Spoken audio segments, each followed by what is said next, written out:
جو بھی احکامات قرآن میں آئے ہیں اس طرح تفصیلی انداز میں کوئی نہیں ہے۔ بسم اللہ۔ حج کا حکم ہوا ہے، اجمالاً ہوا ہے، مختصر ہوا ہے۔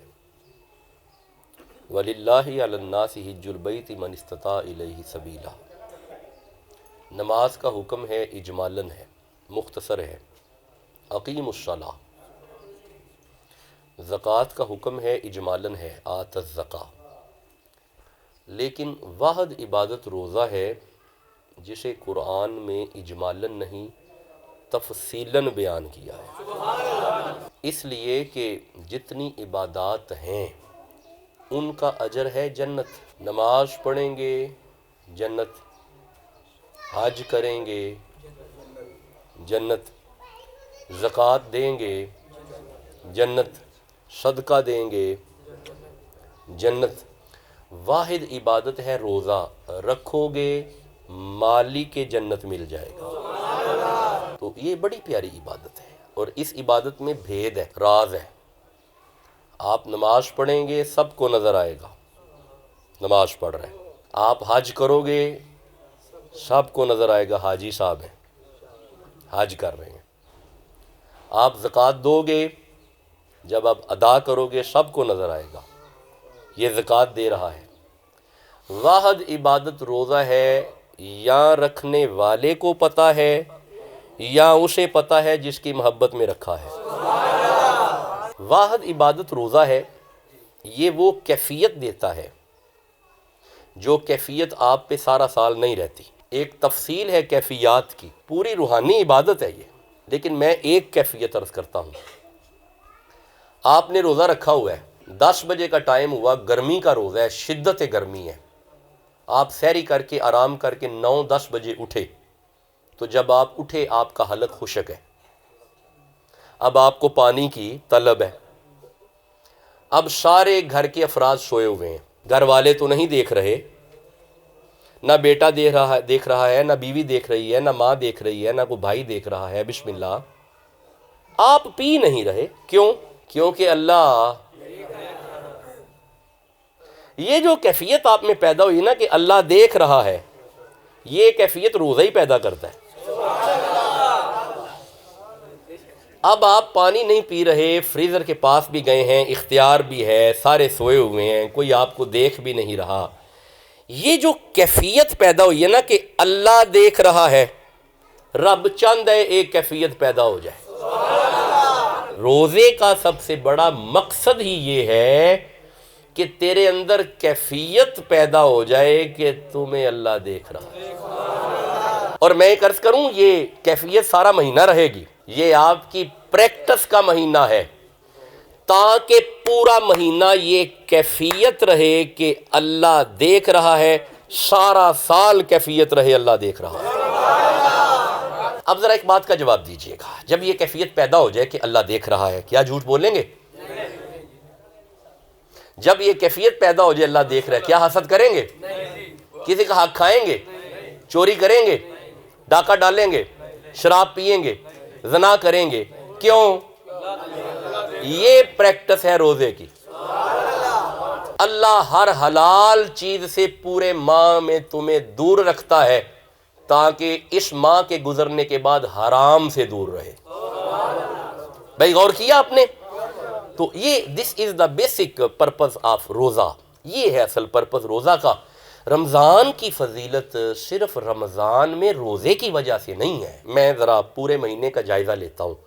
رمضان آیا، تیسرا روزہ سیدہ طیبہ طاہرہ عابدہ زاہدہ صدیقہ شاعرہ جناب فاطمۃ الزہرا۔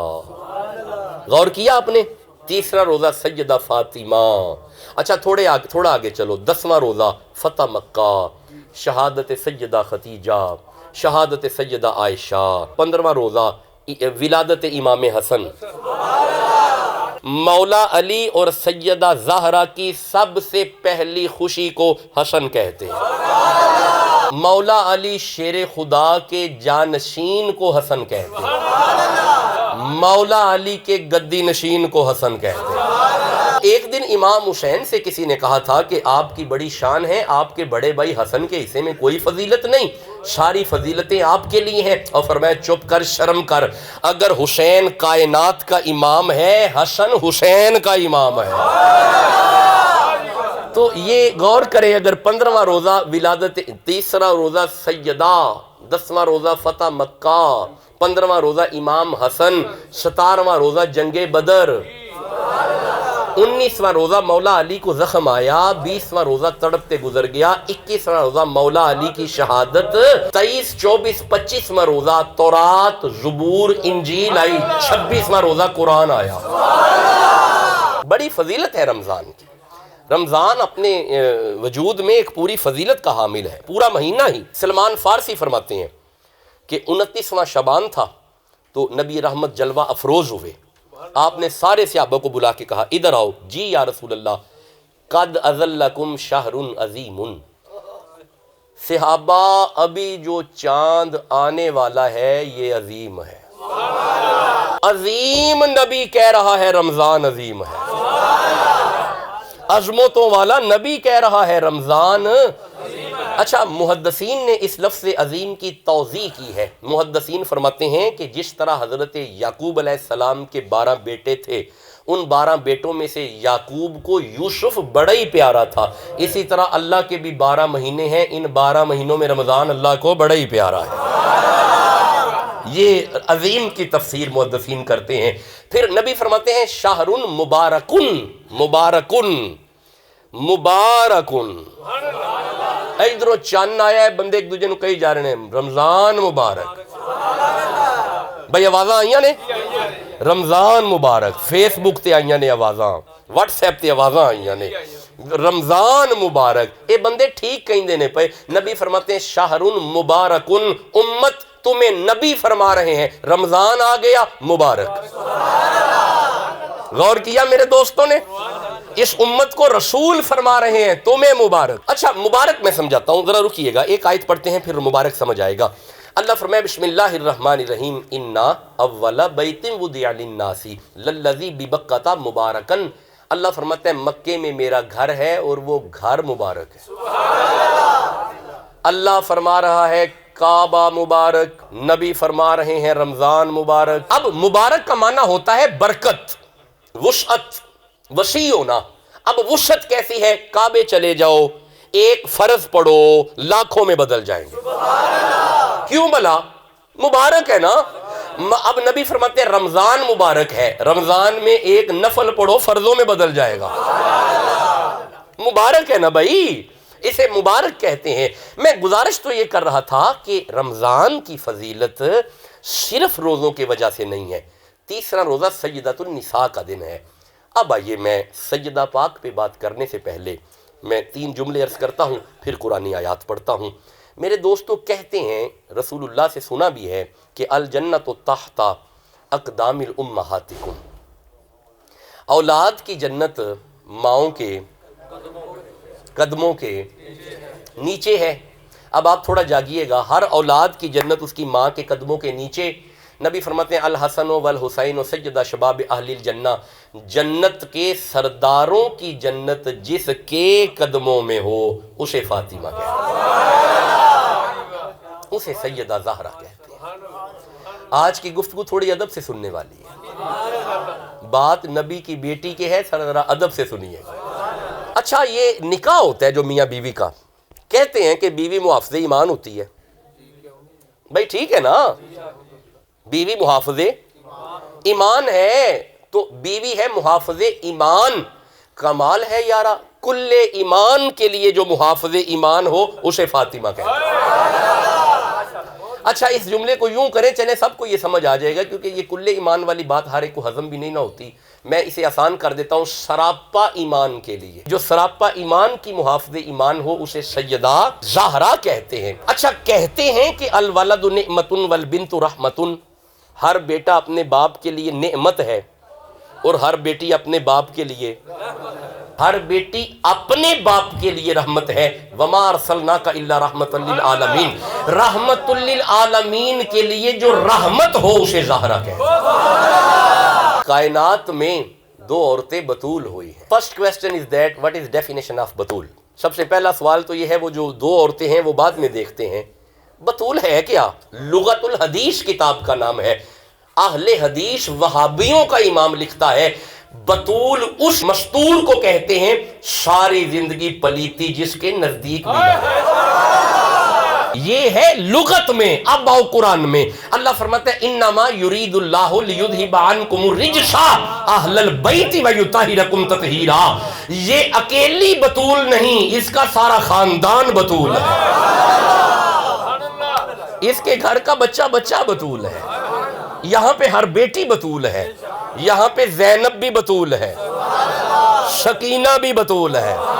تو میرے دوستو کائنات میں دو عورتیں بطول ہوئی ہیں، ہر وقت پاک، ہما وقت پاک. 15واں روزہ سیدہ فاطمہ الزہرا نے رکھا ہوا ہے. گود میں امام حسن آئے. دائی نے جب یہ منظر دیکھا رہا نہ گیا. نبی کریم کی بارگاہ میں جا کے عرض کی یا رسول اللہ آپ کی بیٹی فاطمہ کے ہاں عجیب منظر دیکھا. فرمایا کیا دیکھا؟ حضور آپ کی بیٹی 15ویں روزے میں ہے.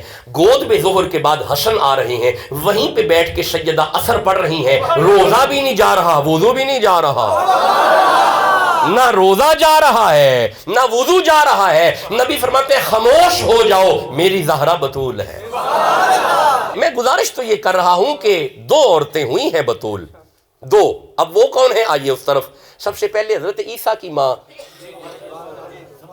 مریم بطول ہے، اور دوسری حسین کی ماں زہرا بطول ہے. میں چاہتا ہوں کہ آج تھوڑا ادب سے ہم ساری باتیں سنیں.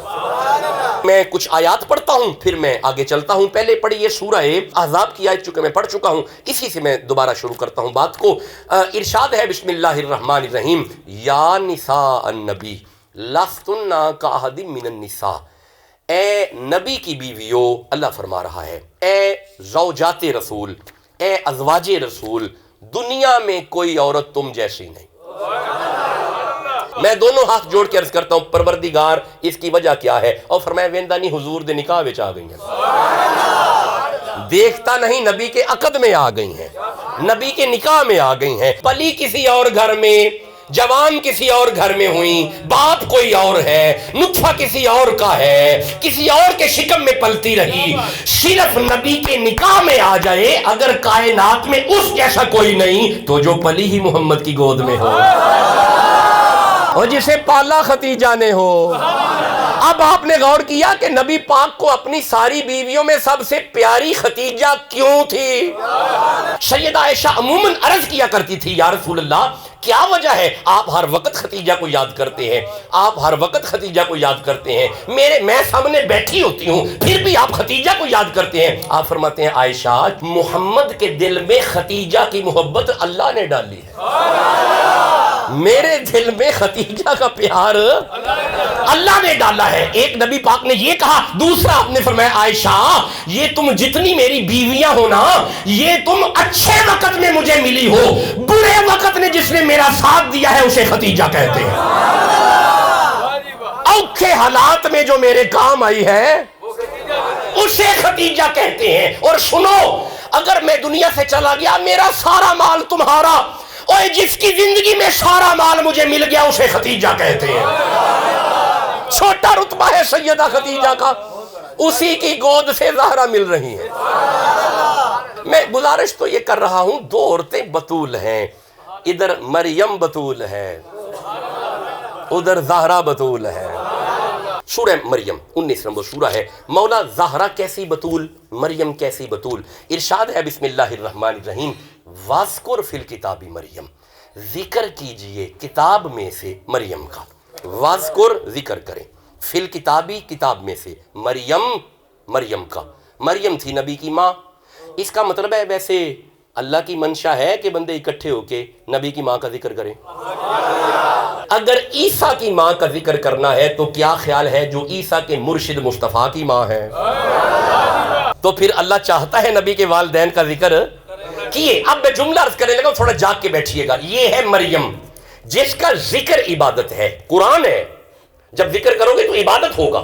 یہ مریم ہے جس کا ذکر عبادت ہے. یہ ہے عیسیٰ کی ماں. ایک وہ ماں تھی جس کے بارے نبی فرما رہے تھے صحابہ الفاطمہ تو بدعۃ منی من ابغضھا فقد ابغضنی من احبھا فقد احبنی. عیسیٰ کی ماں کا ذکر عبادت ہے، حسین کی ماں کی محبت عبادت ہے. سیدہ کا حیا عبادت ہے. حیا کرو حیا. اور مصطفیٰ کی بیٹی ہے, حیا کرنا چاہیے. سمجھ نہیں تمہیں آتی, علی کی بیوی ہے, محمد کی بیٹی ہے, حیا کرو. بندے پنڈ دی دھی دا حیا کر دے, تسی محمد دی دھی دا حیا نہیں پہ کر دے. حیا کرو حیا. ٹھہرو میں بتاتا ہوں. اللہ فرماتے انما یرید اللہ لیذھب عنکم الرجس اہل البیت ویطہرکم تطہیرا. مصطفیٰ کی بیٹی کے نزدیک پلیتی نہیں آتی. جب نبی کی بیٹی کے نزدیک پلیتی نہیں آتی, خطا کیسے آ سکتی ہے؟